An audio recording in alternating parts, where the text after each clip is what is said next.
Hello students, आज आपका polity का एक दूसरा टॉपिक शुरू करने जा रहा हूँ और ये है फंडामेंटल राइट्स, मतलब कि मौलिक अधिकार। अब मौलिक अधिकार तो एक हिसाब से बहुत बड़ा भी है ये टॉपिक। और इसमें क्या है कि आपका जितना एग्ज़ाम पॉइंट ऑफ व्यू से बनता है उतना तो इसमें कराया गया है। देखो, फंडामेंटल राइट्स बहुत बड़ा टॉपिक है। अगर इसमें इतना मान के चलो कि अगर जो समानता का अधिकार है, मतलब राइट टू इक्वलिटी है, पहला जो 14 जो आर्टिकल्स है उसमें 14 से 18 तक का भी, अगर उसमें अगर कोई कॉन्स्टिट्यूशनल जानकार होगा, कोई मतलब उसका इंटेलेक्चुअल्स होगा, अगर मान के चलो डॉक्टर अम्बेडकर भी होंगे, वो एक हफ्ते या 10 दिन तक उसी में बोल सकते हैं। वो बहुत वास्ट है चीज़ें। लेकिन क्या है कि सिलेबस के हिसाब से या फिर आपका जो पूरा एग्ज़ाम पॉइंट ऑफ व्यू से उसका कितना इम्पोर्टेंस है, कितनी चीज़ें हमें उसमें से लेनी चाहिए और कितना हमें करना चाहिए, वो उस हिसाब से ये बनाया गया है। तो वो सारी चीज़ें कवर करवाई गई हैं, क्योंकि एग्ज़ाम में बहुत क्वेश्चन जो आएंगे वो एक सतही क्वेश्चन आएंगे, मतलब बहुत ज़्यादा डीप नहीं पूछेगा वो। जितना पूछेगा वो जैसे मैं एक्सप्लेन करते जाऊँगा बीच में, वो आपको समझ में आ जाएगी, मैं उस चीज़ को बताते जाऊँगा। लेकिन इतना है कि इसमें जो आपको PDF है या फिर आपका जो बनाया गया पूरा मटेरियल, उस हिसाब से तैयार किया गया एग्ज़ाम पॉइंट ऑफ व्यू से। तो इसको शुरू करते हैं फंडामेंटल राइट्स को। तो फंडामेंटल राइट तो अब क्या है कि आपको पता ही है, पहले इससे पहले भी जो आपका topic saline feature of constitution था उसमें ये चीज़ें बताई गई थी कि फंडामेंटल राइट्स क्या है। फिर भी अगर एक थोड़ा सा इसको और एक बार शुरू आपका थोड़ा सा रिवीजन हो जाए।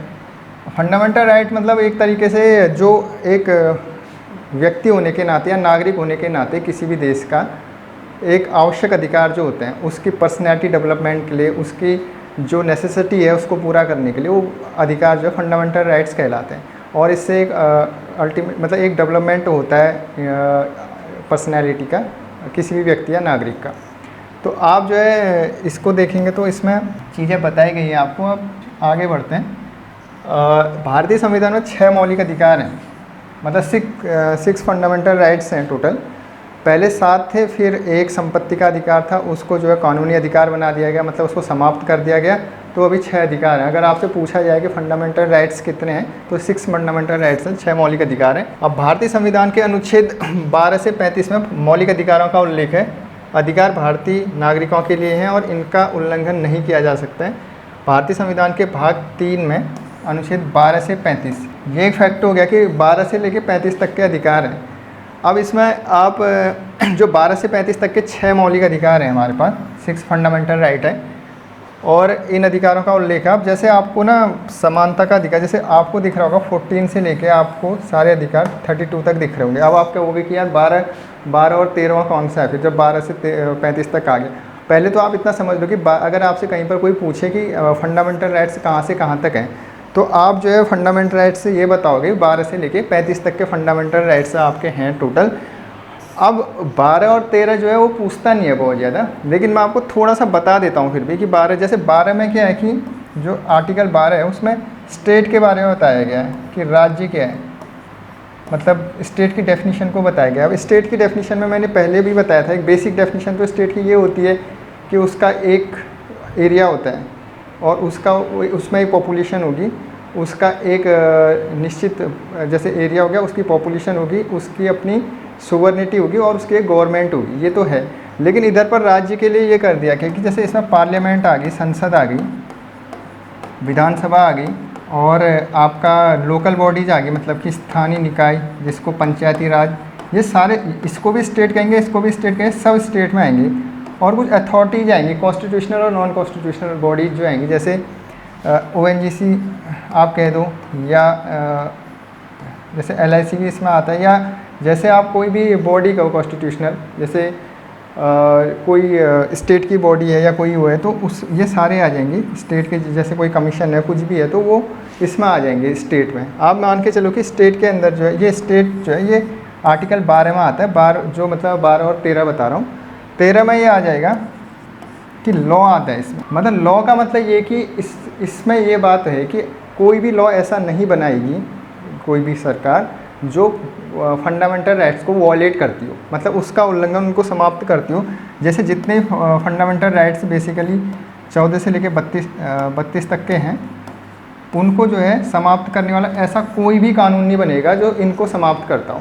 तो ये मैंने आपको 12 और 13 बता दिया है। ये पूछेगा नहीं एग्ज़ाम में, आपके एक जनरल नॉलेज के लिए है ये, और पता होना चाहिए कि भाई 12 से 35 तो 12 और 13 है क्या। 12 में केवल स्टेट को डिफाइन किया गया है, स्टेट में मतलब ये संसद आएगी, विधानसभा आएगी, आपका लोकल बॉडी जाएगी, कोई जैसे अथॉरिटीज़ है वो आ जाएंगी, कॉन्स्टिट्यूशनल और नॉन कॉन्स्टिट्यूशनल बॉडी, जैसे यूपीएससी है या फिर स्टेट पीएससी है, ये कॉन्स्टिट्यूशनल बॉडी है। कोई नॉन कॉन्स्टिट्यूशनल बॉडी होती है, जैसे आपका नीति आयोग है, वो नॉन कॉन्स्टिट्यूशनल बॉडी है। तो ये सारे स्टेट में आती हैं, तो ये स्टेट को डिफाइन करता है। दूसरा लॉ को डिफाइन करता है। लॉ मतलब कि ऐसा लॉ नहीं बनेगा जो कहीं ना कहीं फंडामेंटल राइट्स को वॉलेट करता हो।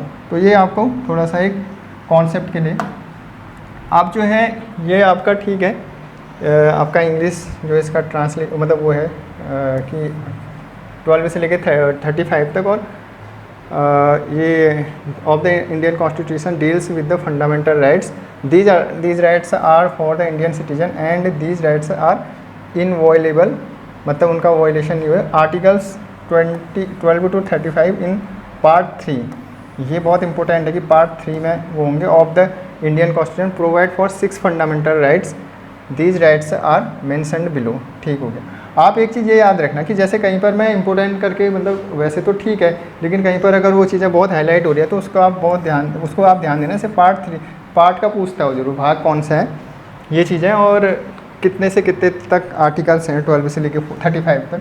अब इसमें पहला आर्टिकल जैसे समानता का अधिकार बोलते हैं। समानता का अधिकार आर्टिकल 14 से लेकर 15 तक, मतलब कि सब बराबर हैं इसमें कहीं से कोई ऐसा नहीं किसी के साथ कोई भेदभाव किया जाएगा। जैसे अगर कोई व्यक्ति रिक्शे चालक, मतलब कोई भी व्यक्ति है, चाहे वो आम आदमी से लेकर प्रधानमंत्री तक, सभी समान हैं और सभी जो है लॉ के सामने इक्वल है। लॉ मतलब कि जैसे किसी भी चीज़ के लिए कोई लॉ बना है, मान लो कोई जैसे आप ट्रैवलिंग करते हो, जैसे कोई वाहन चलाता है, तो वाहन में अगर किसी को अगर चालान कटना है तो वो सबके लिए होगा, मतलब हेलमेट पहनना है तो सबके लिए हो लॉ। अब वो बात अलग है, उसका वॉयलेशन होता है। दूसरी बात ये है कि जैसे अगर कोई किसी क्रिमिनल केस में फंसा हुआ है, कोई मर्डर कर देता है, जेल जा सकता है अगर उसका, क्योंकि वो लॉ जो बना है, अगर लॉ का वॉयलेशन होगा। तो ये दिखा रहा है कि सभी लोग जो है समान है कानून के सामने। कानून जो बना हुआ है उसके तहत सभी को सजा होगी, ये चीज़ होगी अगर वो वॉयलेशन होता है कानून का। तो कानून के समक्ष समानता और कानून के समान संरक्षण, इसमें दो चीज़ें आती हैं आर्टिकल 14 में। कानून के समक्ष समानता का मतलब ये होता है कि जैसे हम बोल रहे हैं ना कि सारे लोग समान हैं, लेकिन दूसरी इसमें एक बात आती है कि कानून का समान संरक्षण, ये अमेरिका से लिया गया, ये वाला यूएसए से, और ये जो है यूके से था। तो इसमें क्या है कि इसका मतलब ये है कि ये रिलेटिव होता है। अब जैसे आप कहोगे कि जो जैसे राष्ट्रपति और राज्यपाल दो ऐसी पर्सनैलिटीज़ हैं, मतलब ऐसे अथॉरिटीज़ हैं जो उनको थोड़ा सा छूट है। अगर राष्ट्रपति या राज्यपाल पद में रहते हुए अगर कोई ऐसा कार्य करते हैं, वो मतलब जो क्रिमिनल ऑफेंस है, तो पद में रहते हुए उनमें कोई भी मुकदमा नहीं होगा, कोई भी इस तरीके की कानूनी कार्रवाई नहीं होगी।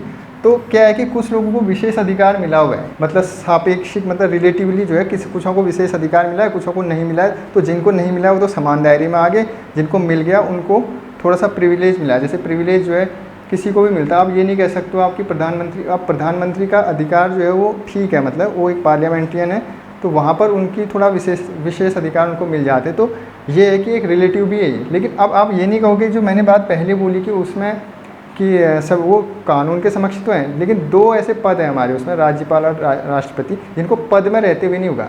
उसके बाद तो उनमें चलता है, लेकिन जब वो पोस्ट पे हैं तब तक नहीं होगा वो, उनके साथ कोई इस तरीके की कार्रवाई नहीं होगी अगर वो किसी चीज़ का वॉयलेशन करते हैं। दूसरा, धर्म, मूल वंश, जाति, लिंग, जन्मस्थान के आधार पर भेदभाव नहीं किया जाएगा। जैसे रिलीजन है, क्रीड है, कास्ट है, रेस है, इन आधार पर कहीं पर भी कोई भी व्यक्ति भी, ना आप, मैं या स्टेट भी, सरकार भी नहीं कर सकती है। अगर कोई सरकार कर रही है भेदभाव या कोई इंडिविजुअल भी कर रहा है जैसे भेदभाव, जैसे क्या है कि इंडिविजुअल कहने का मतलब कोई व्यक्ति किसी दूसरे व्यक्ति के साथ भेदभाव कर रहा है, वो भी जो है इस मतलब भेदभाव इस तरीके से कर रहा है कि वो किसी दूसरे कास्ट का है या दूसरे रिलीजन का है या एक जेंडर डिफरेंट, दूसरे जेंडर का मतलब अलग, मतलब अपने से डिफरेंट जेंडर का है, तो उसमें दिक्कत, उसमें जो है आप मतलब उस फंडामेंटल राइट का वॉयलेशन नहीं होता है। अभी मैं लास्ट में बताऊंगा जब फंडामेंटल राइट्स का वॉयलेशन अगर होता है तो उसके लिए फिर क्या कर सकते हैं। वो लास्ट की है, लेकिन वॉल्यूशन नहीं हो सकता है, ये चीज़ है, अभी आपको ये समझना है। सार्वजनिक रोजगार के मामले में अवसर की समानता, मतलब कोई भी अगर सरकारी नौकरी आती है उसके लिए सब अप्लीकेबल है। ये एक साधारण शब्दों में अगर इसको बोलें, सिंपल तरीके से अगर हम इस चीज़ को व्यक्त करते हैं, इसका मतलब ये है कि कोई भी पोस्ट आती है, जैसे आपने भी लेक्चरर का एग्ज़ाम भरा होगा, तो इसमें क्या है कि सभी लोगों को एक कोई अपॉर्चुनिटी है, ऐसा नहीं कि किसी को उसमें ऐसा मेंशन नहीं कर रखा है नोटिफिकेशन में कि यही व्यक्ति भर सकता है, ये नहीं भर सकता है।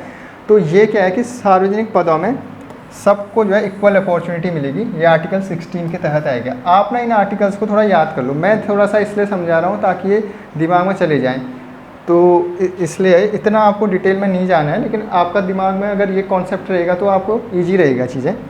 एक है अस्पृश्यता उन्मूलन और इसके अभ्यास का निषेध, जैसे अनटचेबिलिटीज़ को बोलते हैं। आपको अगर याद दिला दूँ, माजी द माउंटेन मैन एक मूवी है, उसमें जब वो माजी घर जाता है तो वहाँ पर एक गाना भी लग रहा था कि सब बराबर, मतलब कि वो अपर कास्ट के बंदे को छूता है, वो कहता है अब तो हम सब बराबर हो चुके हैं, सरकार का कानून आ चुका है, क्योंकि 1955 में ये चीज़ें आई थी। तो वो आप अगर देखोगे तो थोड़ा आपको अंदाजा आएगा। तो आप किसी के साथ भेदभाव नहीं, सबसे बड़ा इनह्यूमन एक्ट था ये, मतलब कि अमानवीय कृत्य कह सकते हैं, इससे बड़ा कुछ नहीं था दुनिया में।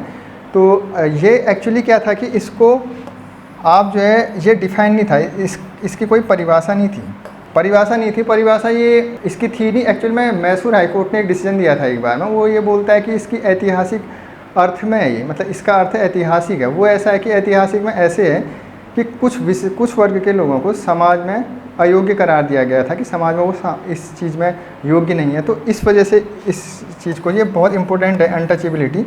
आर्टिकल 17 आपको याद करना पड़ेगा, वो पूछ लेगा कि अनटचेबिलिटी किस में, वो आर्टिकल 17 में है। एक इसमें से एक प्राचीन कालीन व्यवस्था थी जो एकदम खंडित हो चुकी है, आज के टाइम पर बिल्कुल नहीं है और होनी भी नहीं चाहिए, बहुत गलत प्रथा थी।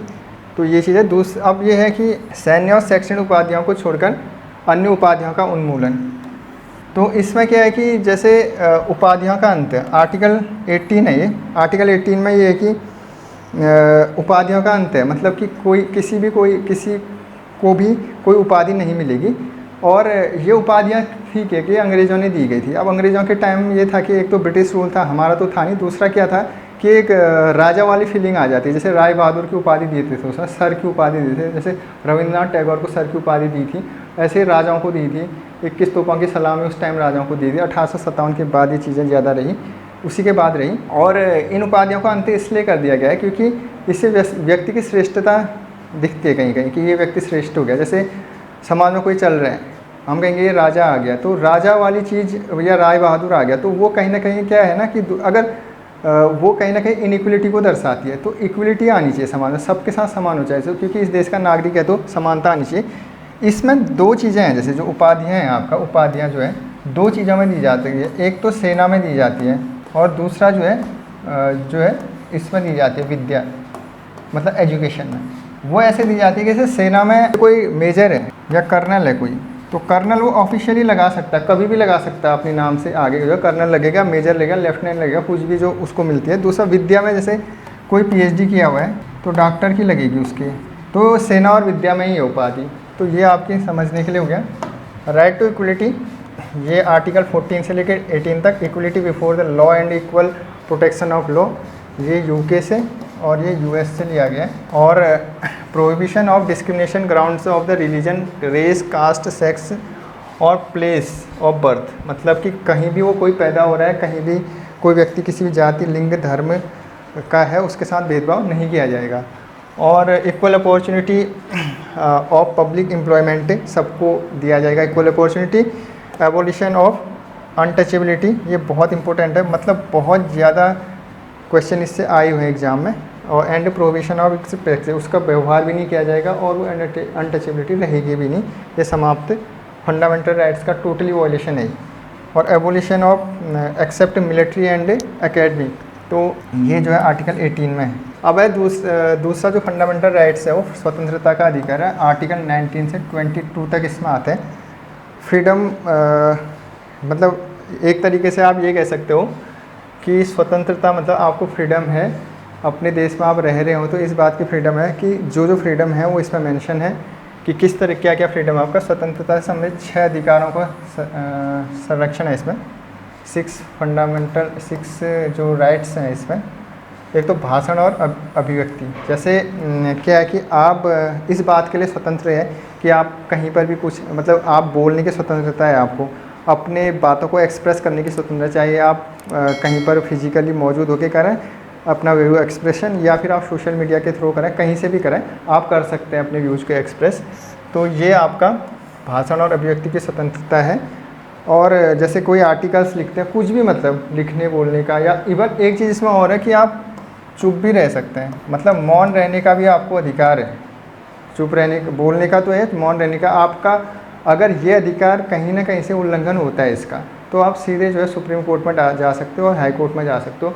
आर्टिकल 32 के तहत सुप्रीम कोर्ट में और आर्टिकल 226 के तहत हाई कोर्ट में जा सकते हो। तो ये वॉयलेट नहीं होता है। मतलब ये है ना कि फंडामेंटल राइट्स आपका कोई भी है, वो अगर वॉयलेट होता है तो वॉयलेट होने के लिए आप जैसे आपका वॉयलेट होता है चाहे स्टेट की ओर से हो या नागरिकों की ओर से हो या किसी व्यक्ति, तो आप उसके लिए प्रावधान ये है कि आप जा सकते हो और आपको बचाया जाए, आपके अधिकारों को संरक्षित किया जाएगा न्यायालय के द्वारा। और शांतिपूर्वक और बिना हथियार के इकट्ठा होना, आप जैसे कहीं पर हम कहते हैं कि धरना प्रदर्शन दे रहे हैं तो वो दे सकते हैं आप लोग, लेकिन आप जो है शांतिपूर्वक देंगे। आपके पास हथियार नहीं होना चाहिए, कि ऐसा नहीं कि आपके पास आप असला बारूद या बंदूक लेके गया, आपके पास इवन एक लाठी भी नहीं होनी चाहिए। आप ये चीज़ें हैं इसमें कि आप इकट्ठा हो सकते हो, लेकिन शांतिपूर्वक। संघ और यूनियन बनाने का अधिकार, आप यूनियन भी बना सकते हो। जैसे आपने किसान यूनियन देखे होंगे, मजदूर यूनियन देखेंगे, तो अपनी मांगों के लिए या अपने अधिकारों के लिए उन्होंने वो यूनियन बनाए हुए हैं। और यह भारत के संपूर्ण स्वतंत्र विचरण करने का अधिकार, आप इंडिया में कहीं भी घूम सकते हो, नॉर्थ में जम्मू कश्मीर से लेकर साउथ में तमिलनाडु तक, और पश्चिम में गुजरात से लेकर अरुणाचल प्रदेश तक कहीं भी आप घूम सकते हैं। तो जैसे कुछ जगह में ना रेस्ट्रिक्शन कई बार हो जाती है। जैसे इसमें क्या है ना, जितने भी फंडामेंटल राइट्स हैं आपको केवल फंडामेंटल राइट्स पढ़ने हैं, लेकिन इतना है कि जैसे इसका जैसे कुछ अपवाद भी हैं, बीच बीच में मैं जिक्र करते रहूँगा, लेकिन अपवाद आपकी अपनी समझ के लिए हो। आप कोई टॉपिक पढ़ रहे हो तो थोड़ा समग्रता के साथ पढ़ ले रहे हो, जैसे सुन ले रहे हो, ये सुनना आपके लिए इसलिए फ़ायदेमंद है। बाकी आपको पढ़ना तो नोट्स ही है और आपको एग्जैक्ट इन्हीं में जाना है, लेकिन थोड़ा समझ, क्लास का मतलब ही यही है ना कि थोड़ा आप इन चीज़ों का सुन लो, मतलब इन चीज़ों को। और मतलब ये है कि संपूर्ण क्षेत्र तो घूम सकते हैं, लेकिन कुछ चीज़ों में रेस्ट्रिक्शन होते हैं। जैसे अंडमान में जारवा जनजाति है, तो अब ऐसा नहीं कि आपका मन कि आप जारवाओं के पास ले, एक तो वहाँ पर आपके लिए तो खुद दिक्कत भी है, जैसे मतलब हमला हो सकता है कुछ भी, और दूसरा उनके लिए बहुत खतरा है आपके जाने से, क्योंकि वो इतने सेंसिटिव जोन में रहते हैं, वो आज तक मेन स्ट्रीम तक किसी भी संपर्क में नहीं, ना उनको कोई डिजीज़ है ना कुछ है, इतनी महामारियाँ आज वो बिल्कुल सेपरेट है, आइसोलेट है हर जगह से। तो हम लोग अगर जाएंगे तो उनकी बॉडी इतनी सेंसिटिव है, अगर टच भी हो जाए, या हमारे जितने भी वायरस हैं उनके मतलब सामने खड़े रहने पर भी उन पर वो जा सकते हैं, तो उनकी डेथ हो सकती है। तो इस तरीके की चीज़ें हैं कि आप विचार तो कर सकते हो, लेकिन कुछ जगह आपको परमिशन लेनी पड़ेगी, खासतौर पर इंडियन सिटीजन को। और फॉरेनर को तो नॉर्थ ईस्ट में इधर जाने के लिए उनके लिए एक परमिट बनता है, इनर लाइन परमिट बोलते हैं उसको, तब वो जा सकते हैं। लेकिन इतना ही समझो आप फिलहाल कि संपूर्ण क्षेत्र आप विचरण कर सकते हो। ये किस में आएगा, आर्टिकल 19 में आएगा ये। और देश के किसी भी भाग में निवास करने या बसने, आप कहीं भी बस सकते हो। आप दिल्ली जाओ, मुंबई जाओ, कोलकाता जाओ, तमिलनाडु जाओ, कहीं भी जाओ आप बस सकते हो, आप ले सकते हो। कुछ स्टेट्स में इसमें भी अपवाद आ जाएंगे, जैसे हिमाचल प्रदेश में ज़मीन लेने का अधिकार नहीं है, बस तो सकते हैं लेकिन प्रॉपर्टी लेने का नहीं है। उत्तराखंड में भी ये, जैसे भू कानून की बात कर रहे थे अभी, तो रह सकते हैं, लेकिन ये अपवाद के तौर पर हैं, लेकिन रह सकते हो, आप कहीं भी रह सकते हो। और कोई भी पेशा अपनाने या कोई भी व्यापार करने या कारोबार करें, आप कोई भी व्यापार कर सकते हैं, आप मतलब कहीं भी व्यापार कर सकते हो। जैसे आप देखते होंगे कोई यूपी या बिहार का व्यक्ति है, वो यहाँ पर भी काम कर रहा है, या आप हमारे लोग हैं वो कहीं यूपी बिहार में या फिर बेंगलोर कोलकाता कहीं भी काम कर रहे हैं, तो जा सकते हो, कोई दिक्कत नहीं है उसमें। लेकिन इसमें कुछ रेस्ट्रिक्शन नहीं है कि आप ऐसा नहीं कि बहुत क्रिमिनल टाइप का व्यापार कर रहे हो, बम बना रहे हो, तो वो तो हो नहीं सकता, कि ऐसा भी नहीं करना पड़ेगा, ये रेस्ट्रिक्शन है इसमें। अब राइट टू फ्रीडम जो है वो आर्टिकल 19 से 22 तक है, ये ठीक हो गया। ये protection of 6 rights regarding freedom, article 19 speech and express to assemble peacefully and without arms form associate union, ठीक हो गया। Move freely through the territory of India, reside the setting of any part of country, practice of any profession और carry any trade और business, ये चीज़ें हैं। अब जैसे इसमें जो अगला आता है वो है अपराधों के लिए दोष सिद्धि संबंधी अधिकार, ये आर्टिकल 20 में आता है। देखो इतनी कितना सोचा होगा जिन्होंने संविधान बनाया होगा, कितना उसमें बारीक अध्ययन किया होगा, इसीलिए उसको नकल का संविधान जो मैंने बोला, ये कहने के लिए तो कह देते हैं लेकिन इतना आसान नहीं है कि नकल ही किया होगा। जैसे उन्होंने ये कहा कि अगर कोई अपराधी भी है या किसी में दोष सिद्ध हो जाते हैं तो उसको भी कुछ अधिकार है। अब उसके अधिकार कैसे हैं, इसमें मतलब 3 इसके क्लॉज हैं, लेकिन आपको उतना नहीं पढ़ना है। कहने का मतलब ये कि दोष सिद्ध व्यक्ति को भी अधिकार हैं फंडामेंटल राइट्स। ये किस में आता है, आर्टिकल 20 में आता है, ये आपको समझना है। इसमें क्या है कि जैसे एक तो क्या है कि अगर किसी व्यक्ति को सज़ा मिलती है, जिस वक्त उसको सज़ा मिल रही है उस वक्त जो कानून है उसी के तहत सज़ा मिलेगी। इसका मतलब ये हो गया, जैसे 2020 में किसी ने क्राइम किया था और वो क्राइम जो उसने जैसे 2020 में क्राइम किया था, 2020 में जो कानून था उसी के तहत उसको सज़ा मिलेगी। ऐसा नहीं कि 2024 में अगर कानून बदल गया है तो उसको 2024 के तहत सज़ा मिलेगी, ऐसा नहीं होगा। 2020 में जो कानून था उसी के तहत सज़ा मिलेगी उसको। तो ये पहला है उसमें। दूसरा उसमें ये है कि एक व्यक्ति को एक ही अपराध के लिए सज़ा मिलेगी। जैसे कोई व्यक्ति है, उसने एक क्राइम किया, मान लो उसने मर्डर कर दिया हो, तो उसको उसी के लिए सज़ा मिलेगी। ऐसा नहीं कि अगर उसको जो है उसको दोबारा दो चीज़ों के लिए उसको सज़ा दी जाएगी। तो सिंपल आप समझ होंगे। तीसरा इसमें यह कि कोई भी व्यक्ति जिस पर अपराध आरोप लगा है या अपराधी जो है वो अपने विरुद्ध जो है गवाही नहीं दे सकता। मतलब उसको अगर फोर्स किया जाता है, जैसे कई बार जब पुलिस कस्टडी में होता है तो उसमें ये चीज़ें कई बार होता है कि ज़्यादा उसको बाध्य किया जाता है कि वो अपने अगेंस्ट गवाही दे, लेकिन कोर्ट में जाके वो इस चीज़ को नकार सकता है, अपने अगेंस्ट नहीं दे सकता वो गवाही। ये 3 चीज़ें हैं। इसका मतलब ये है कि कोई भी व्यक्ति वो अपराधी है तो उसको इतना अधिकार है कि उसको भी अधिकार दिए गए हैं कि वो फंडामेंटल राइट से है, अगर उसका भी वायलेशन होता है वो भी जा सकता है कोर्ट में। मतलब उसको जैसे दोष सिद्ध व्यक्ति को भी संरक्षण है। और ये फिर एक आर्टिकल आता है जीवन और व्यक्तिगत स्वतंत्रता का अधिकार, ये अनुच्छेद 21 में आता है। ये बहुत इंपॉर्टेंट आर्टिकल है फंडामेंटल राइट्स में। इसका मतलब ये है कि जीवन जीने का अधिकार है, दैहिक जीवन की स्वतंत्रता इसको बोलते हैं। इसका मतलब ये है कि जैसे हमारा शरीर है ना स्वतंत्र है, केवल इसमें बेड़ियाँ नहीं बंधी हैं, जेल में नहीं है, इसका मतलब इतना ही स्वतंत्र नहीं है, ये गरिमा की बात भी करते हैं। जैसे आप जिस इन्वायरमेंट में रह रहे हो स्वच्छ होना चाहिए, प्रदूषण ना हो, वहाँ का जल दूषित ना हो, वहाँ का हवा प्रदूषित ना हो, तो ये आपका अधिकार होता है। जैसे कई बार आपने देखा होगा, जैसे दिल्ली में जब बहुत ज़्यादा पॉल्यूशन हो जाता है, आपने न्यूज़ में देखा होगा, तो उसमें सुप्रीम कोर्ट कहती है कि इसको कंट्रोल करे सरकार, जल्दी से जल्दी रेगुलेट करे, क्योंकि ये व्यक्ति के फंडामेंटल राइट को वॉलेट कर रहे हैं। ऐसे जैसे आपको जो है कुछ अधिकार ऐसे भी हैं, आपको शिक्षा का भी अधिकार है, कहीं पर स्वास्थ्य का भी अधिकार है, जैसे पोलियो के टीके लगाए जाते हैं। तो आपके कुछ फंडामेंटल राइट्स, ये फंडामेंटल राइट्स ऐसा होता है कि सुप्रीम कोर्ट टाइम पर इसको अपने हिसाब से नए नए जो निर्णय देती है उस हिसाब से इसमें बढ़ते जाते हैं। जैसे इसमें क्या है कि निजता का अधिकार, जो प्राइवेसी का अधिकार दिया था कुछ समय पहले, तो प्राइवेसी के अधिकार में ये था कि जैसे उसमें कोई भी व्यक्ति आपके पर्सनल मैटर पर जो है वो नहीं कर सकता, डिस्टर्बेंस नहीं कर, जैसे कहने का मतलब कोई आपका कॉल टेप नहीं कर सकता है। जैसे ये भी एक मामला हुआ था, कुछ ऐसी चर्चाएं हो रही थी। या फिर आपका अपना पर्सनल जो भी आपका अपना आवास है उसमें कोई ऐसा हस्तक्षेप नहीं कर सकता, आपका फंडामेंटल राइट का वॉल्यूशन होता है, मतलब प्राइवेसी का होता है। इसके अलावा उसमें और भी चीज़ें हैं, जैसे एक तो सोने का अधिकार, आप नींद में हैं, आपको कोई जगह के पुलिस वाला लेके जा रहा है, वो आपका फंडामेंटल राइट्स है। जैसे 2012 में जब बाबा रामदेव दिल्ली में धरना, जब वो प्रदर्शन कर रहे थे, आंदोलन कर रहे थे, तो उस वक्त रात को जो है उठाया गया, मतलब उनको पुलिस ने जो है वहाँ पर हस्तक्षेप किया और मारपीट की, तो उस वजह से जो है वो निर्णय 2012 में दिया था। इस तरीके से बहुत सारी चीज़ें हैं इसमें। तो व्यक्तिगत स्वतंत्रता से वंचित नहीं किया जाएगा किसी भी व्यक्ति को। मतलब ये था कि वायलेशन नहीं होगा, केवल शरीर का, मतलब ये नहीं कि आप ये और आपको जो है कैद नहीं किया जाए। ये मतलब मामला तो बहुत पुराना था ये, जैसे मेनका गांधी थी ना, संजय गांधी की बात, उनको विदेश जाने पर प्रतिबंध लगा दिया था, उसकी वजह से और ज़्यादा इसको एक्सपेंशन किया गया। विदेश जाने का भी आपको अधिकार है, ये भी एक फंडामेंटल राइट है आर्टिकल 21 के तहत। तो इसमें बहुत सारे आते हैं, इसकी बहुत लंबी एक फहरिस्त है, आप देख सकते हैं उसको। नहीं तो इतना आप समझो कि आर्टिकल अनुच्छेद 21 में क्या आता है, वो आता है आपका दैहिक जीवन की स्वतंत्रता अधिकार। तो ये चीज़ उसमें है। और फंडामेंट ये है इसमें, जैसे ये भी आता है प्रारंभिक शिक्षा का अधिकार, जो 6 से 14 साल के बच्चे हैं उनको जो है 21A, मतलब ये 2002 में 86 कॉन्स्टिट्यूशनल अमेंडमेंट एक्ट के तहत ये लाया गया था। तो ये 6 से 14 के तहत जो है मौलिक अधिकार बनाया गया और 2009 में इसी को जो है जो ये आपका ये था, मतलब जो एजुकेशन का था, बच्चों के लिए शिक्षा का अधिकार, राइट टू एजुकेशन RTE जो था, इसको जो है 2009 में इसको लीगल राइट कर दिया गया।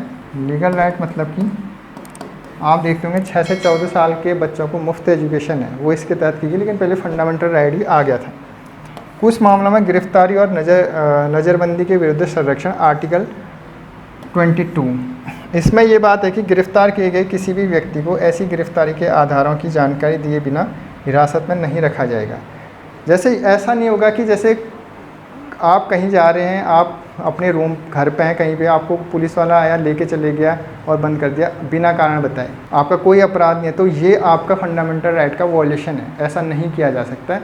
अपराध का कारण बताया जाएगा आपको, उसके बाद जो है ये चीज़ें होंगी। इसमें जो है ऐसा है कि आपको ये समझना है कि गिरफ्तारी और नज़रबंदी के विरुद्ध आपको संरक्षण है। जैसे आपको जेल में रखा गया, किसी व्यक्ति, आपको नहीं मतलब किसी को जेल में रखा गया है, तो वो व्यक्ति को ऐसा नहीं कि उसको 2 साल की सज़ा मिली हुई है और 2 साल तक जेल है, उसका कोई वो ही नहीं था, वो निर्दोष था, तो उसका भी एक उसका वॉयलेशन है ये।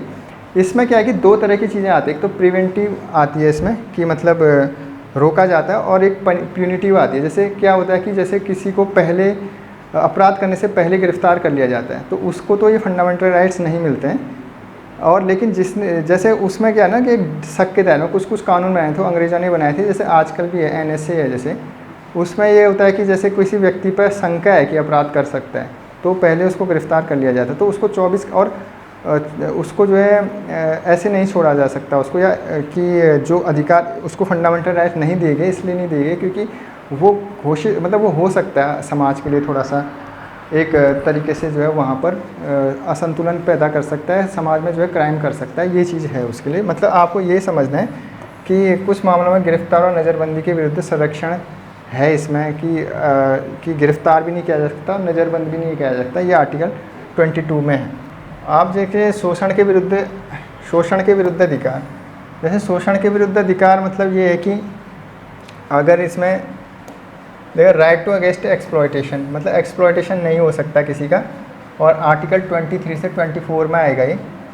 इसमें क्या है कि जैसे मानव तस्करी, बलात्श्रम पर प्रतिषेध, मतलब कि एक तो मानव तस्करी नहीं हो सकती। मानव तस्करी का मतलब ये होता है कि कोई भी व्यक्ति है उसको वस्तु की तरह खरीदा बेचा नहीं जा सकता। जैसे कि हमने उसको, कोई बच्चा है, कोई जैसे महिलाओं को कई बार जैसे बहुत डिप्राइव्ड महिलाएं होती हैं, उनको प्रोस्टिट्यूशन में बेच दिया जाता है, तो इस तरीके से हम नहीं कर सकते हैं, कोई भी नहीं कर सकता है। उसके लिए जो है इस तरीके का ये फंडामेंटल राइट्स है कि वो एक उनको सुरक्षा दी गई है कि ऐसा नहीं हो सकता उनके साथ। और बलात्श्रम की बात जो है कि ज़बरदस्ती का काम कराना, उसका मन ही नहीं है काम करने का, आप उसको फोर्सली कर रहे हो, और उसको बेगार भी, मतलब एक तरीके से बेगारी भी आ जाती है इसमें। कहने का मतलब आप उसको श्रम भी करवा रहे हो, पैसा भी नहीं दे रहे हो, एक तो ये हो गया। दूसरा ये हो गया कि आप ज़बरदस्ती का ज़बरदस्ती का श्रम करवा रहे हो उससे, मतलब कि जैसे वो चाहता ही नहीं है, लेकिन आपको आपने उसको बाउंडेड लेबर बना रखा है, तो ये आप नहीं कर सकते हैं। और कारखाना आदि में बच्चों के नियोजन पर प्रतिबंध, जैसे यह आर्टिकल 24 में आता है। आप इन आर्टिकलों को याद कर लो, आपको याद हो जाएंगे, एक बार में तो नहीं होंगे। इसका मतलब ये है कि जैसे जो बच्चे हैं ना, उन 14 साल से कम उम्र के जो बच्चे हैं, उनको कोई भी जो संकटमय जगह, मतलब जो ऐसी हैजार्डियस जगह है, उन पर काम करने नहीं दिया जाएगा। अगर यदि वो काम करते हैं वहाँ पर, तो उस व्यक्ति के अगेंस्ट जो है कंप्लेन भी हो सकती है, मतलब वो फंडामेंटल राइट्स का वॉयलेशन तो कर रहे हैं। जैसे इसमें क्या है कि होटलों में बच्चे आपने देखोगे, छोटे बच्चे 14 साल से, वो हर जगह वॉयलेशन हो रहा है फंडामेंटल राइट्स का। वो अलग बात है कि वो चीज़ें लागू नहीं हो रही है, लेकिन वॉयलेशन है। लेकिन इसमें क्या हुआ कि 2016 में एक संशोधन, जैसे आप देखोगे कि कुछ बच्चे जैसे टीवी कलाकार होते हैं, छोटे बच्चे होते हों, कोई टीवी में मतलब किसी सीरियल में एक्टिंग कर रहा है, कुछ कर रहा है, तो उस पर उस तरह की चीज़ों पर प्रतिबंध नहीं है। और एक ऐसा है कि जैसे 2016 में इसमें संशोधन ये किया था सरकार ने कि इनमें तो बिल्कुल ही प्रतिबंध है कि जो हैजार्डियस जगह फैक्ट्री में नहीं है, उद्योगों इंडस्ट्री में नहीं कर सकता है, लेकिन जैसे अपने फैमिली बिजनेस में कर सकता है। लेकिन तब जब वो स्कूल टाइम उसका पूरा हो जाए, स्कूल टाइम के बाद वो घर आता है या उसके हॉलीडेज़ होते हैं। ये इसका एक्सेप्शन है। एक्सेप्शन आपको जानने मतलब इतना वो नहीं है, लेकिन आप समझ जाओ मतलब कि क्या चीज़ है ये। 14 वर्ष से कम आयु के किसी भी बच्चे को किसी कारखाने या खदान में काम करने के लिए नियोजित नहीं किया जा सकता है या किसी अन्य खतरनाक रोजगार में नहीं लगाया जा सकता है। ये इसका right against exploration article 23 and 24, provision of traffic in human beings of and force labour article 23 में है ये। Provision of employment of children in factories etcetera. No child below the age of 14 years, ये आप देख सकते हो। Can be employed to work in any factory, mine में भी नहीं कर सकता, फैक्ट्री में भी नहीं कर सकता, और engaged in any other hazardous employment, तो ये नहीं कर सकता इधर। अब इसमें जो आता है अगला वो ये है कि धार्मिक स्वतंत्रता का अधिकार।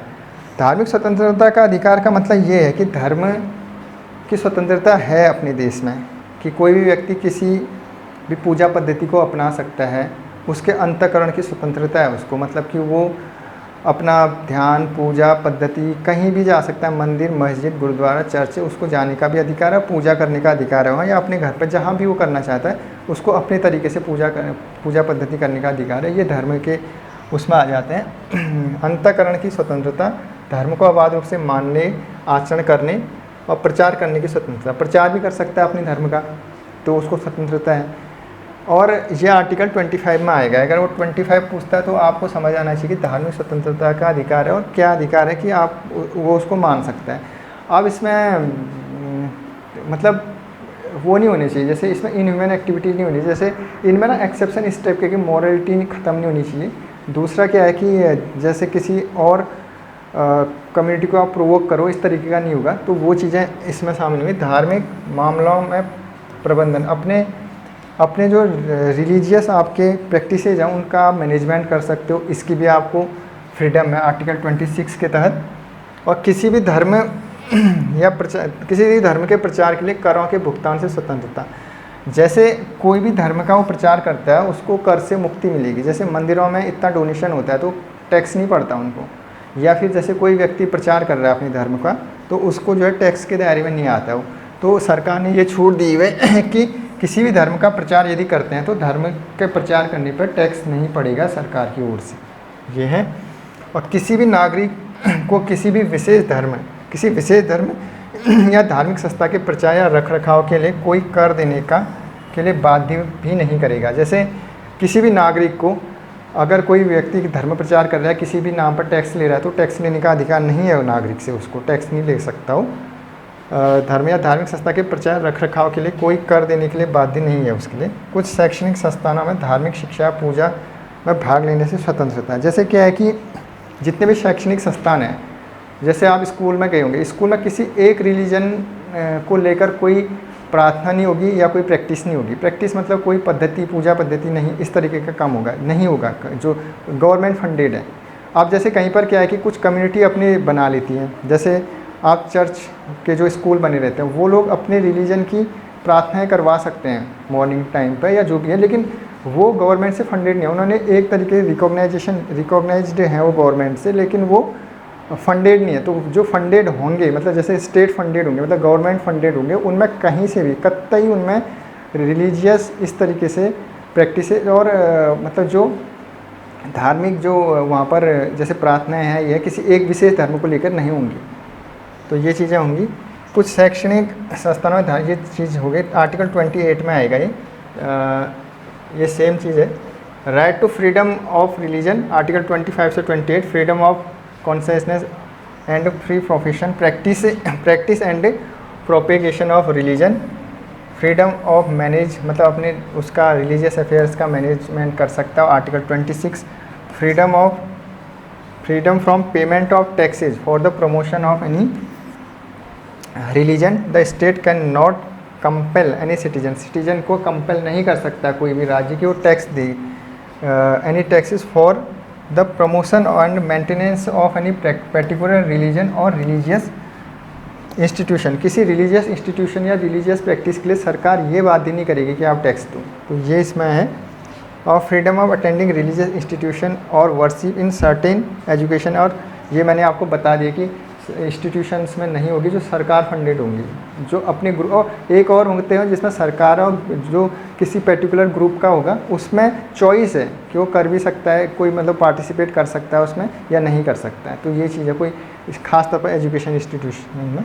अच्छा, सांस्कृतिक और शैक्षिक अधिकार। अब ये आर्टिकल 29 और 30 में आ गई कि cultural and education rights, article 29 और 30 में आ चुके हैं हम। अब इसमें क्या है कि जैसे जो माइनॉरिटी है हमारे देश में, एक तो ये है कि माइनॉरिटी डिफाइन नहीं है, न कॉन्स्टिट्यूशन ने डिफाइन करे, समय समय पर कोई हाई कोर्ट या सुप्रीम मतलब कोई कोर्ट इसमें बोल देती है, लेकिन इसकी कोई स्पेसिफिक डेफिनेशन नहीं है। लेकिन ऐसा है कि माइनॉरिटी जो है मतलब कि अल्पसंख्यक जो बोलते हैं, ये दो किस्म के हैं। एक तो ये हैं मतलब लिंग्विस्टिक बेस पर, भाषाई बेस पे हैं, मतलब कि लैंग्वेज के आधार पर, और दूसरा जो है रिलीजन के आधार पर, धार्मिक। तो दो तरह के अल्पसंख्यक हैं। अगर अल्पसंख्यक की बात आएगी कहीं डिफ़ाइन किया गया, कहीं नहीं डिफ़ाइन किया गया। हाँ, ये है कि दो आधार हैं इसके। अब इसमें क्या है कि उनकी ना अपनी जैसे कोई लैंग्वेज है, उनका कल्चर है, कोई इनकी स्क्रिप्ट है, उसको सेव मतलब उसको संरक्षण देने के लिए उसको संरक्षण का उनको अधिकार है, वो संरक्षण कर सकते हैं उसका। हालांकि ये किसी को भी है, ये जो माइनॉरिटी नहीं भी है, मतलब ख़ास तौर पर अपनी स्क्रिप्ट, लैंग्वेज या कल्चर को। लेकिन जैसे कहीं पर क्या होता है कि जैसे कोई अल्पसंख्यक हो जाते हैं, चाहे वो रिलीजियस बेस पे हो या लैंग्वेज बेस पे होते हैं, तो उनको उनकी अगर वो लुप्त होने के कगार पे है या वो है, या जैसे वो चाहते हैं अपना संरक्षण करना किसी भी बेस पर, तो वो कर सकते हैं, ये उनको राइट्स है। कोई भी धार्मिक समुदाय यदि वो अल्पसंख्यक है, वहाँ संविधान उसे अपनी संस्कृति और धार्मिक हितों को संरक्षित करने का अधिकार देता है। तो अपनी संस्कृति, ये कल्चर और ये और धार्मिक हितों को, जो उसके रिलीजियस अपने जो इंटरेस्ट हैं उसको वो प्रोटेक्ट कर सकता है। ये उसको अधिकार दिया है। किसने दिया है ये अधिकार? ये अधिकार दिया है राज्य, मतलब फंडामेंटल राइट्स के माध्यम से ये आया है, और ये जो है खास तौर पर हमें फिर न्यायालय की ओर से इसकी गारंटी दी गई है। तो ये और अल्पसंख्यकों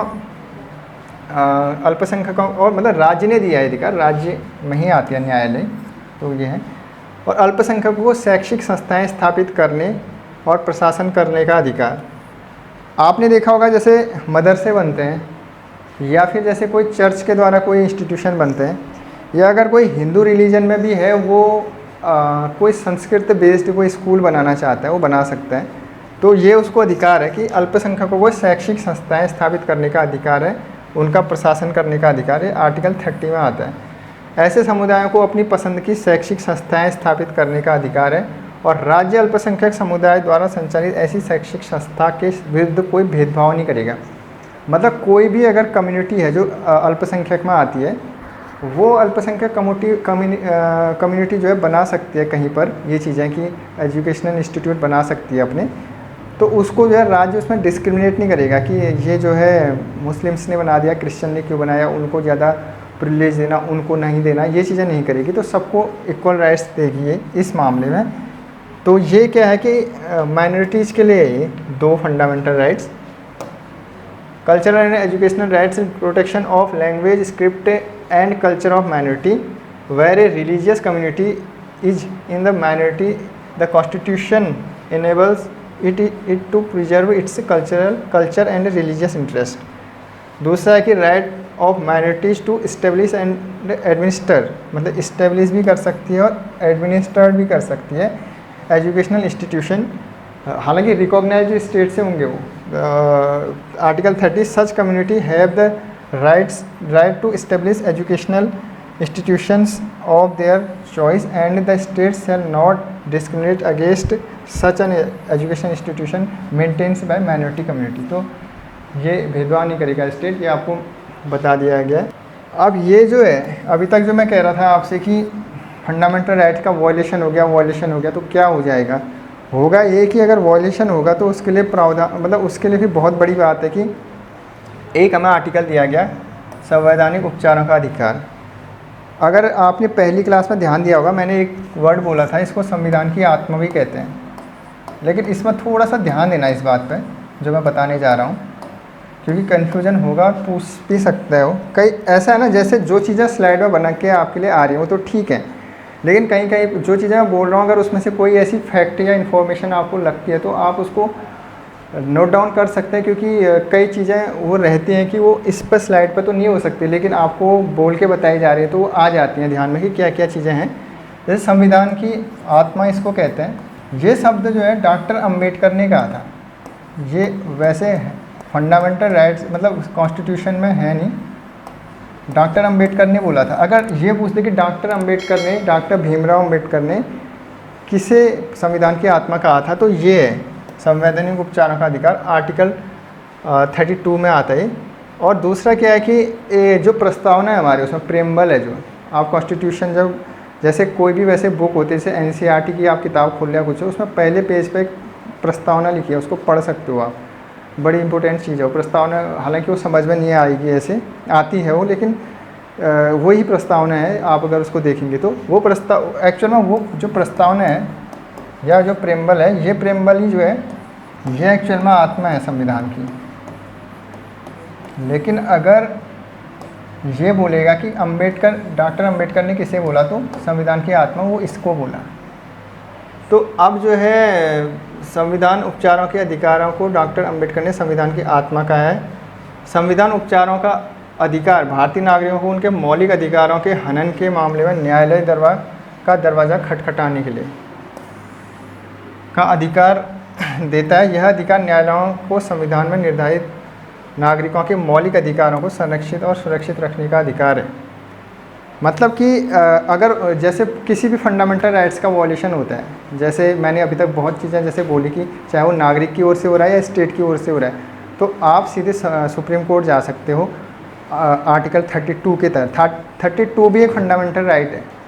और दूसरा जो है आर्टिकल 226 के तहत हाई कोर्ट जा सकते हैं। तो मतलब वॉयलेशन होता है तो हम जा सकते हैं सीधे, और हमें उसका संरक्षण मिलेगा न्यायालय की ओर, क्योंकि न्यायालय ने उसको गारंटी दी है इस चीज़ की। मतलब फंडामेंटल राइट ये है कि डेमोक्रेसी के एक मतलब मूल तत्व है वो। अगर हम रह रहे हैं तो हमारे लिए और चीज़ें इंपॉर्टेंट हो ना हो, लेकिन उन लोगों ने जब संविधान बनाया, संविधान विद्वान ने, उन्होंने इस बात को ध्यान में रखा कि हमारे जो फंडामेंटल राइट हैं यही नागरिकों को, मतलब आम इंसान के लिए भी उन्होंने सोचा कि क्या होना चाहिए उनके लिए संविधान में, क्योंकि फिर क्या फ़ायदा नहीं। तो चाहे वो राजतंत्र में भी जो था वो हमारे मतलब आम इंसान को तो मिला ही नहीं था, लेकिन कम से कम लोकतंत्र है तो सबके लिए होना चाहिए। लोकतंत्र का मतलब ही जनता का शासन है, तो जनता के लिए कुछ चीज़ें होनी चाहिए। तो आर्टिकल 32 और 226 इसमें आप ये कह सकते हो, जैसे आपसे आर्टिकल 32 पूछ लिया तो आर्टिकल 32 जो है वो संवैधानिक उपचारों का अधिकार है, ये तो आपको पता होना चाहिए।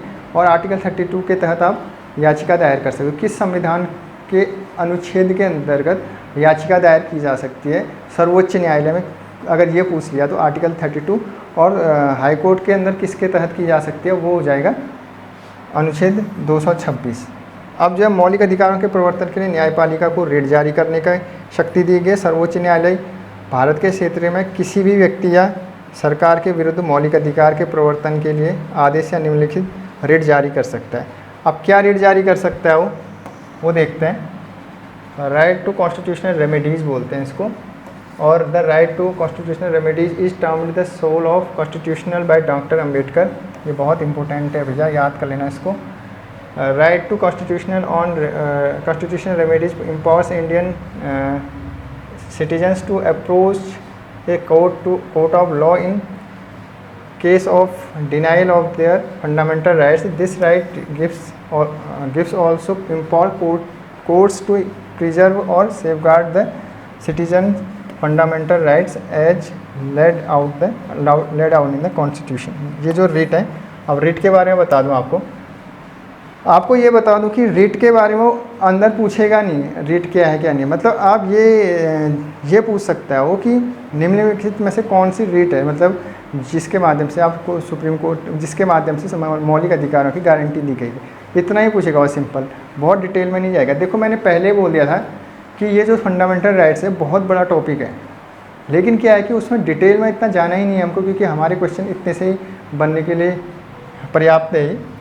तो बंदी प्रत्यक्षीकरण है, जो बंदी प्रत्यक्षीकरण मैं बता देता हूँ आपको क्या है कि आप समझ जाओगे शायद। कि जैसे इसका शाब्दिक अर्थ तो होता है कि सशरीर उपस्थित होना, मतलब अगर किसी को गलत तरीके से गिरफ्तार कर दिया जाता है और उसको पता ही नहीं है कि क्यों गिरफ्तार किया जाएगा, मतलब उसका कोई दोष नहीं है, किसी भी व्यक्ति को उठा के लेके तो कोर्ट ही और कोई व्यक्ति उसके बिहाफ में चले जाता है या फिर वो व्यक्ति भी मतलब जैसे किसी को सज़ा दी गई है तो अगर कोई व्यक्ति याचिका दायर करता है उसके, तो उसको जो है ये होगा सुप्रीम कोर्ट मतलब न्यायालय का ये ऑर्डर होगा कि उसको 24 घंटे के अंदर हमारे सामने सशरीर उपस्थित करो, सीधे पुलिस, या फिर कोई किडनैप कर दिया जाता है किसी को, तो ये चीज़ें होंगी कि जैसे अगर किसी को गलत तरीके से गिरफ्तार किया जाता है तो उसके लिए सुप्रीम कोर्ट यह एक रेट या कानूनी आदेश है जिसके तहत हिरासत में लिए गए या कैद किए गए व्यक्ति को न्यायालय या न्यायाधीश के समक्ष पेश किया जाना आवश्यक है। रेट का उद्देश्य यह सुनिश्चित करना है कि अवैध रूप से या बिना पर्याप्त कारण के हिरासत में नहीं रखा जा सकता, मतलब पुलिस मनमानी तरीके से, जैसे एक खौफ होता है ना कि पुलिस वैसे तो बनाएगी अंग्रेज़ों के टाइम से कि पुलिस गिरफ्तार, ऐसा नहीं होता है, वो भी कानून के दायरे में ही काम करेंगे। ये नहीं कि मनमानी तरीके से किसी को भी गिरफ्तार कर दिया, ऐसा नहीं हो सकता है। फंडामेंटल राइट्स बने होंगे इसके लिए। ये जब तक इस देश में न्यायालय मौजूद है तब तक आप सेव हो जाएँ, कोई दिक्कत नहीं है, जो है ये चीज़ें हैं। तो हैबियस कार्पस, हैबियस कार्पस इसको बोलते हैं इंग्लिश में habeas corpus. Habeas corpus is a legal term that means you may have the body, it is a writ or legal order that requires a person who is detained or imprisoned to be brought before a court or a judge. The purpose of the writ, जो इसका उद्देश्य है, to ensure that the person is not being held legally or without sufficient cause, मतलब अब अगर उसने अपराध के कारण है उसको गिरफ्तार किया तब तो नहीं होगा, लेकिन उसको अकारण ही गिरफ्तार कर दिया गया तो उसके लिए रिट है। दूसरा है परमादेश, इसको बोलते हैं मैंडेमस, साथ साथ में लेके चलते हैं अभी।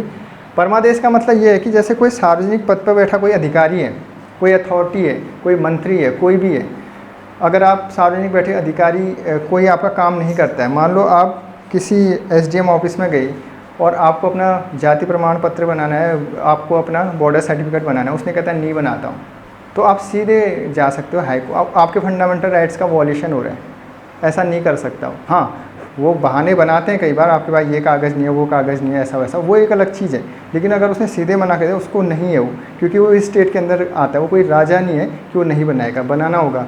तो ये जो है मैंडेमस में आता है। जो है परमादेश एक कानूनी शब्द है जो न्यायालय द्वारा जारी रिट या आदेश को संदर्भित करता है, जो किसी सार्वजनिक अधिकारी या निचली अदालत को कोई विशिष्ट कर्तव्य निभाने या विशेष तरीके से कार्य करने का आदेश देता है। मतलब कि उसको जो है आदेश देता है कि आप क्यों नहीं कर रहे हैं, करें उस काम को, ये न्यायालय उसको ऑर्डर देगा। अब यह निषेध, इसको बोलते हैं प्रोहिबिशन।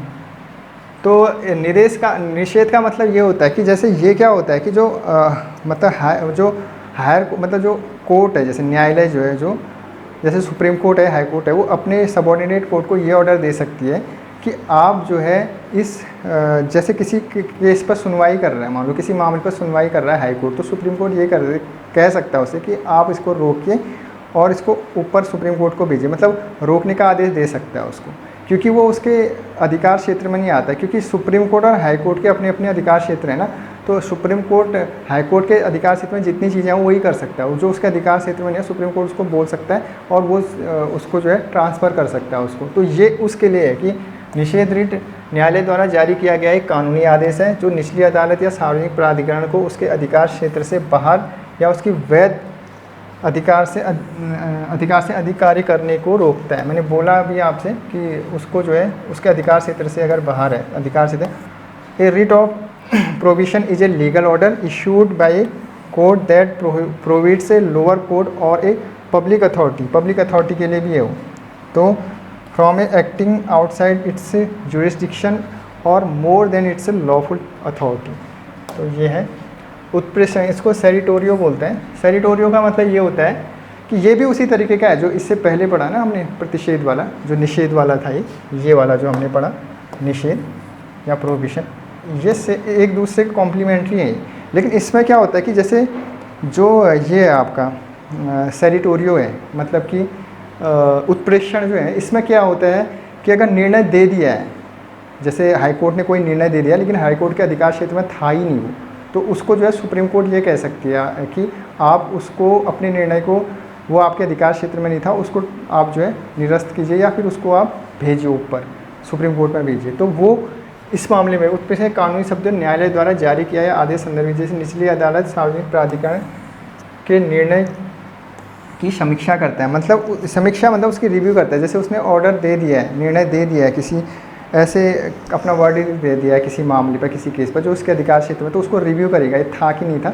उसके बाद उसको अस्वीकार करेगा, वो मानेगा नहीं उसको, मतलब उसको भी सुप्रीम कोर्ट ही करेगी उसका निर्णय, ये चीज़। जैसे एग्जाम्पल के तौर पर क्या होता है कि जैसे राष्ट्रपति का जो इलेक्शन होता है, अगर उसमें कोई मिसकंडक्ट हो रहा है तो उसकी सुनवाई केवल और केवल सुप्रीम कोर्ट करती है।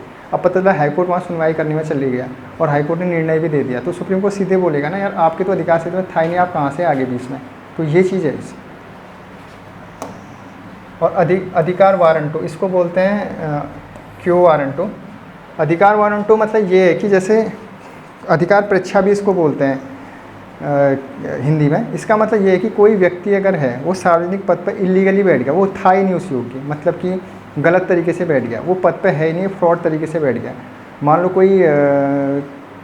कोई अधिकारी है, वो सिलेक्शन ही नहीं हुआ उसका और फ्रॉड तरीके से बैठा हुआ है वहाँ पर, तो उस पर न्यायालय, और पता चल गया कि ये फ्रॉड थे, तो न्यायालय बोल सकते हैं आपको क्या अधिकार है यहाँ पर बैठने। या फिर जैसे किसी का कार्य का क्षेत्र कहीं है, जैसे उसके कार्य क्षेत्र मान लो यहाँ हल्द्वानी में और नैनीताल में वो गया है काम करने, तो उससे पूछेगी आप किस आधार पर कर रहे हो, आपका तो अधिकार क्षेत्र है ही नहीं।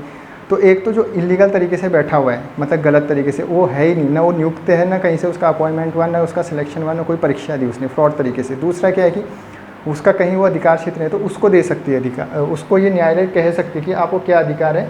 तो उस मामले में जो है वो उस चीज़ को न्यायालय ये कहेगी, न्यायालय द्वारा जारी रिट या आदेश को संदर्भित करता है जो किसी व्यक्ति को सार्वजनिक पद या अधिकार की स्थिति धारण करने की या अधिकार को चुनौती देता है। अधिकार वारंटों की रिट का उद्देश्य यह है कि सुनिश्चित करना है कि सार्वजनिक पद या अधिकार के पद ऐसे व्यक्तियों के पास हो जिन्हें धारण करने के वो योग्य है, मतलब उन्हीं व्यक्तियों को दिया जाएगा जो योग्य है। ऐसा नहीं कि जो अयोग्य व्यक्ति है उसको न्यायालय आदेश दे सकता है कि इन्हें वो हटे यहाँ से, मतलब आपको अधिकार नहीं, आपको अधिकार ही नहीं है कुर्सी पर बैठने का या इस कार्य क्षेत्र को करने का। तो यही है। तो ये क्यो वारंटो हो गया। Quo warranto is a legal term that refers to a writ orders issued by court that challenges person's right or authority to hold a public office or position of authority. The purpose of a writ quo warranto is to ensure that public officers or position of authority are held by individuals who are qualified, वो qualified होनी चाहिए, and eligible to hold them, उसके योग्य होने चाहिए, तब उनके लिए वो है। हाँ, तो इतना ही आपका फंडामेंटल राइट्स था, जो आज का जो टॉपिक था। फंडामेंटल राइट आपका पूरा हो चुका है। इसमें आपको एक काम ये करना है कि फंडामेंटल राइट्स याद करने हैं, और उसमें कुछ फंडामेंटल राइट्स इंपॉर्टेंट है। जैसे आपको आर्टिकल 14 करना है, जैसे उसमें 17 और 18 तो इम्पोर्टेंट है। उसमें 21 आपको जो आर्टिकल पढ़ना ही पढ़ना है, उसको याद करना है। और इसके अलावा जैसे 32 आप याद कर लो, और रिलीजियस फ्रीडम वाला भी आप याद कर लो। अगर इतना भी आप करते हो मतलब ठीक है भाई।